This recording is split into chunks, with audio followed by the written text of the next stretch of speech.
Hi friends, did you know there is more Lost Terminal available? Head on over to patreon.com/Lost Terminal Pod and join our membership community. There are 18 bonus episodes available right now, as well as behind the scenes updates, free shirts, VIP Discord access, and even extra seasons of Lost Terminal. We are 100% funded by our members and will never run ads. That would be lovely of you.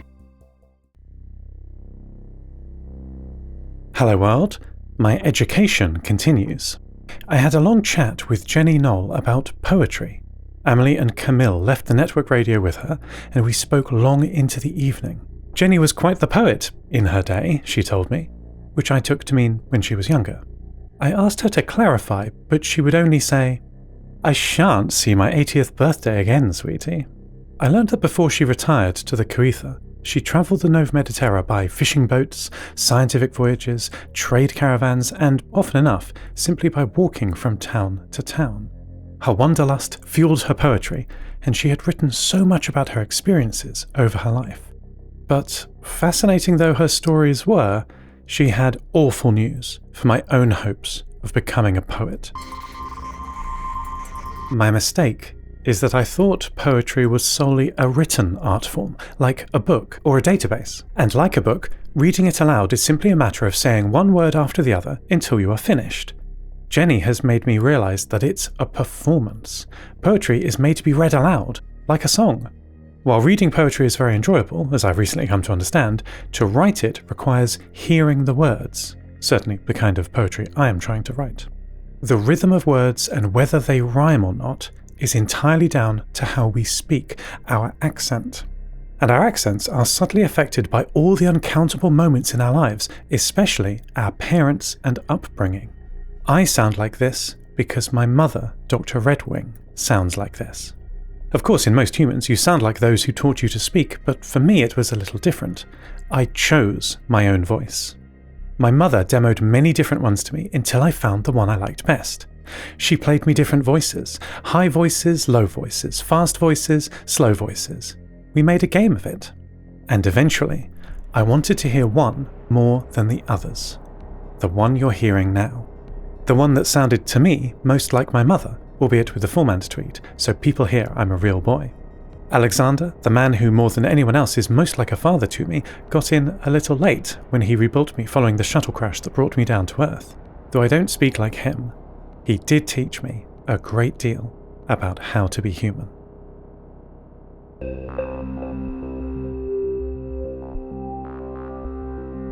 I had a very interesting report from Maddie when she returned to charge next to me this evening. It seemed that while I was speaking with Jenny, Lyosha and Maddie made their first journey outside the ship. "Did you have fun?" I asked her. "Shashkoi wa," she replied, excitedly telling me that they had discovered a beach. Maddie connected me to the feed from her Sensoria logs, and I experienced her memories as though I were there with them. Her logs start at 0600 Nova Mediterranean Standard Time, which here in Utqiagvik is just after lunch. I saw Lyosha climbing down a metal and wood staircase on the south side of the ship. Estimating by the height, I would guess that they started somewhere along deck 8 at the bottom of the ship. The pair were not alone. There were a few people in front of them, and as Maddie looked around, I could see that there was another skeletal stairway across from this one, with people ascending. A smart one-way system. A short pontoon made of wooden planks sunk into the dark sandbar led the pair to the shore, which I believe none of us had seen before due to the thick sea fog. At this point, Maddie's feed glitched and jumped forward in time by about 64 minutes. There were enough intermediary frames that I could piece together what they had been doing during this time. The town of Utqiagvik includes the Coether, but also the mainland houses, built on stilts above a low tidal marsh. There are raised wooden paths above this wetland for people to get about no matter the state of the sea, leading deeper into the town. Lyosha and Maddie explored a little of this maze of paths, but they never strayed far from the shore. As I pattern matched their new location after Maddie's time jump, I realised why. There was a small group of teenagers laughing and shouting on the beach. "Hello, I'm Lyosha and this is Maddie," Lyosha said, approaching the group after standing near them for 8 minutes without speaking.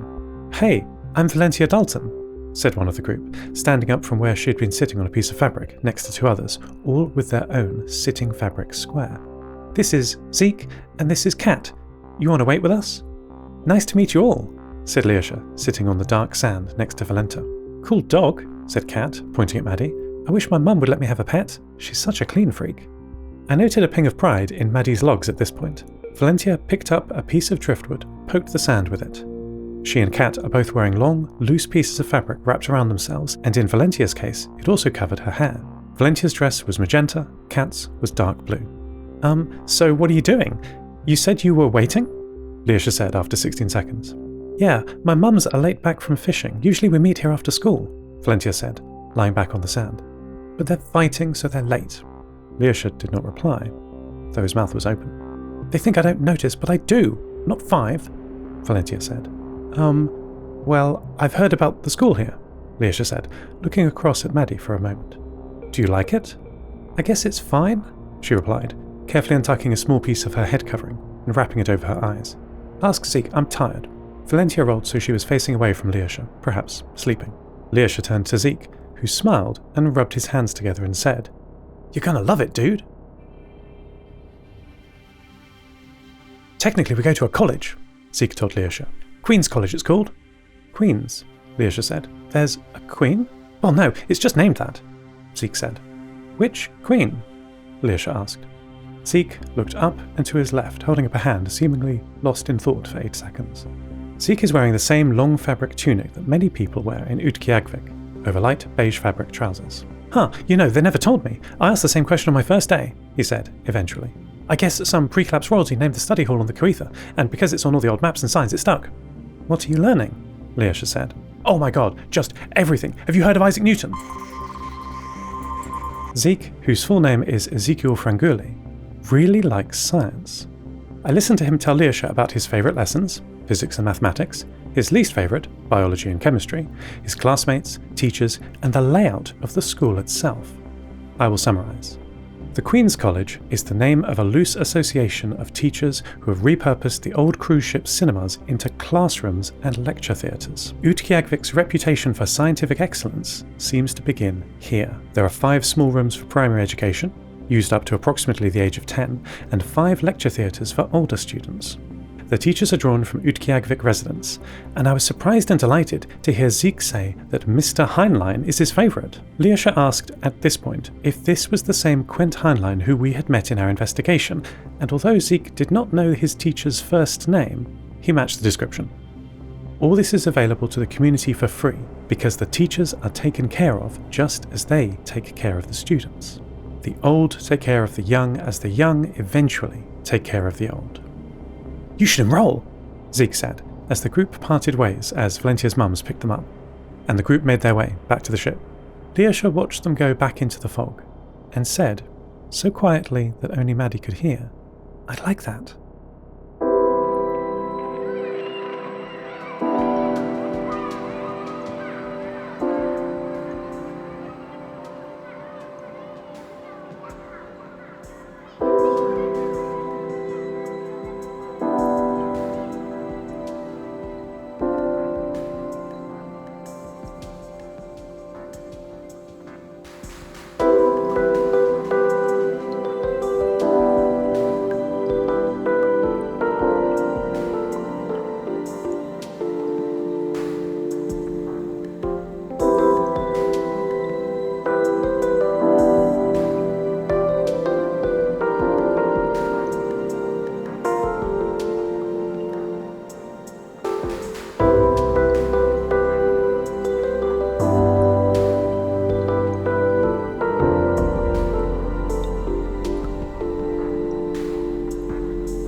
I'm going to enroll, Lyosha whispered to Maddie as the pair looked down from the highest point of the Coether onto the field of solar panels just visible through the sea fog on the deck below. They were standing on what used to be the ship's bridge, but at some point the roof and windows had been removed, leaving just a wall at Lyosha's waist height, which he is leaning on and peering over. All around them was a different kind of field, filled with lush green plants, tall yellow grains, and red fruits. They were standing in the Coether's open-air garden, a shared allotment where residents can grow whatever food they wish. I've made up my mind, Lyosha continued. I'm going to ask to join the Queen's College, starting tomorrow. Who? Maddie beeped gently. I know, Lyosha said. I'm excited too. Mum and Dad taught Lev and I some things back on the Pravorny, and Hester's school, back in New Orleans, was a bit cramped. There were so many kids in our class, so the teachers couldn't really help us teenagers. There's a lot I don't know, and every day it feels like there's more that I don't know that I don't know. Seth, are you here? Lyosha said. I am, I replied from Maddie's speakers. You're going back to school? It's not a school, he said. It's a college. I apologized, and he continued. I'm going to learn to be an engineer or radio technician or anything. Not a postman? I asked. No, he said. I tried that, and anyway, Lev likes it more than me. The Pravorny is in good hands. I want to help people, he said after 8 seconds. Like my parents, or Nia, or Stillman, or my father, Alexander, I said. Yes, fixing people or fixing technology. Or every so often both, I said. Lyosha nodded at Maddie's cameras and turned away from the railing. I'm going to do it now. Come on, girl, he said, patting Maddie and walking to the upper stairway. Let's drop in on the principal and ask directly. I know where she lives. The pair left the sea fog and entered the dark, enclosed stairway and onto the next chapter of their adventure. End transmission. Lost Terminal is a Namtao production. It is written and produced by Tris Oaten. Credits narrated by Lucy Stringer. Thank you so much to our Patreon producers, Ada Phillips, Kit, Wynand Marais, Jade, Felicity, Bilkey, Stephen McCandless, Mike Schneider, and to all our patrons. Follow us on Mastodon at lostterminal@namtao.com. Subscribe to the podcast on Spotify, iTunes, or your favourite network. For bonus content and other perks, support us at patreon.com/lostterminalpod. That would be lovely of you. Lost Terminal will return next week.